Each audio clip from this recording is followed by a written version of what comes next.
Hello, welcome back to my channel. ഇന്ന് നമ്മൾ തയ്യാറാക്കാൻ പോകുന്ന ഒരു കുട്ടി ദോശ. അതെങ്ങനെയാണെന്ന് നമുക്ക് നോക്കാം. ഇതിന് ഒരുപാട് ഇൻഗ്രീഡിയൻസ് ഒന്നും വേണ്ട. 1/2 കപ്പ് റവ, 1/4 കപ്പ് തൈര്, 1/4 കപ്പ് വെള്ളം മതിയാകും. അത് നമ്മൾ ഒഴിച്ചിട്ട് അന്നേരം നോക്കണം. ഒരു 3-4 കൊച്ചുള്ളി പൊടിയായിട്ടരിഞ്ഞത്, ഇഞ്ചി, പച്ചമുളക്, കറിവേപ്പില, പിന്നെ ഉപ്പ്, പിന്നെ ഒരു നുള്ളു ബേക്കിംഗ് സോഡായും.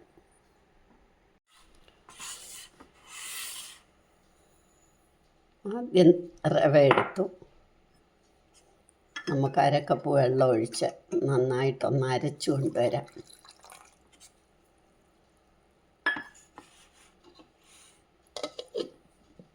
അല്ലെങ്കിൽ തൈര് ഒഴിച്ച് അരച്ചിട്ട് വെള്ളം ഒഴിച്ചാലും മതി. ഇത് അരച്ചുകൊണ്ട് വരാം. അരച്ച് കഴിഞ്ഞു. ഇനി നമുക്ക് ഈ തൈര് കൂടെ ഒഴിച്ചൊന്നും കൂടെ ഒന്ന്, അപ്പം തൈര് നേരിട്ടൊഴിച്ച് ഇളക്കുന്ന നല്ലോണം ഇളകും. അതാ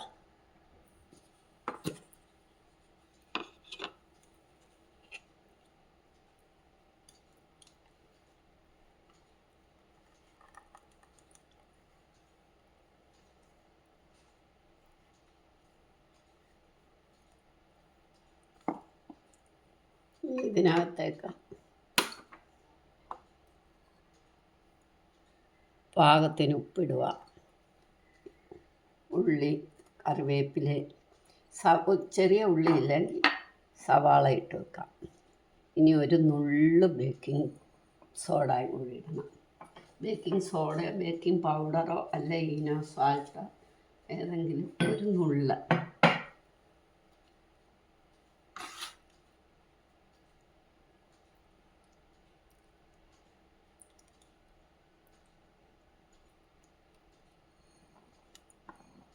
ഇത് നമുക്കൊന്ന് അടച്ചു വെക്കാം.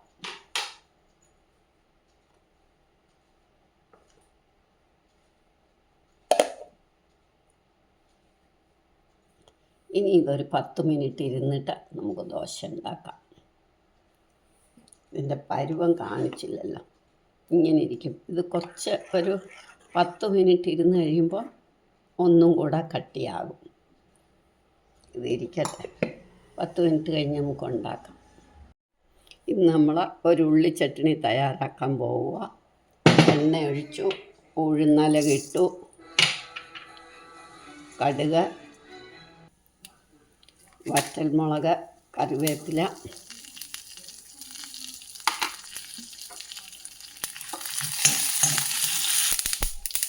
കടുക് പൊട്ടി വരുമ്പോൾ അരിഞ്ഞു വെച്ചിരിക്കുന്ന ചെറിയ ഉള്ളി, സവോള, തക്കാളി,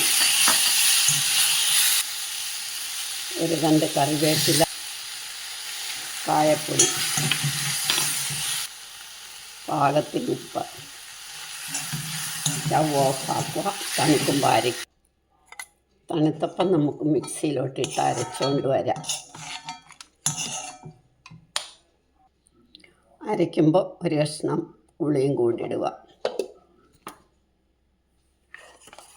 നമ്മുടെ ചട്നി റെഡി. ഇനി ഈ ദോശയ്ക്ക് നമുക്കൊന്ന് കടുക് വറുക്കണം.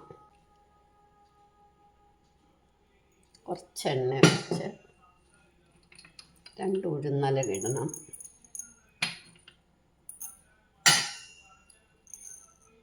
സ്വല്പം കടുക്, മുളക്, കറിവേപ്പില നമ്മൾ ആദ്യം ഇട്ടതാണ്, അതുകൊണ്ട്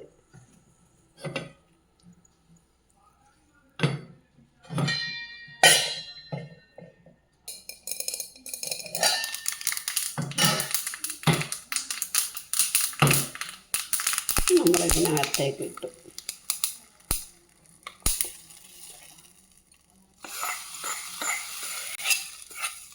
ഇനി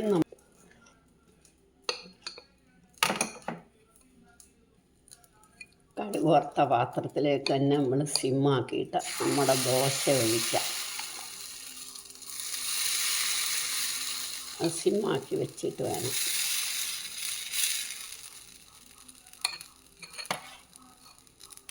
നമുക്കിതൊന്ന് അടച്ച് വെക്കാം. ഇത് നമുക്ക് തിരിച്ചിടാം. ഇതുപോലൊരു സ്പൂൺ മതി.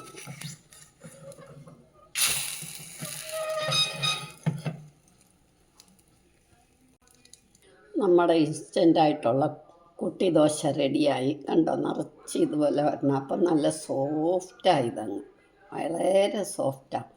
നിങ്ങളെല്ലാവരും ഇതൊന്ന് ട്രൈ ചെയ്ത് നോക്കണം. ഇഷ്ടമായെങ്കിൽ ലൈക്ക് ചെയ്യണം, സബ്സ്ക്രൈബ് ചെയ്തിട്ടില്ലാത്തവർ സബ്സ്ക്രൈബ് ചെയ്യണം, ഷെയർ ചെയ്യാനും കമൻറ്റ് ചെയ്യാനും മറക്കരുത്.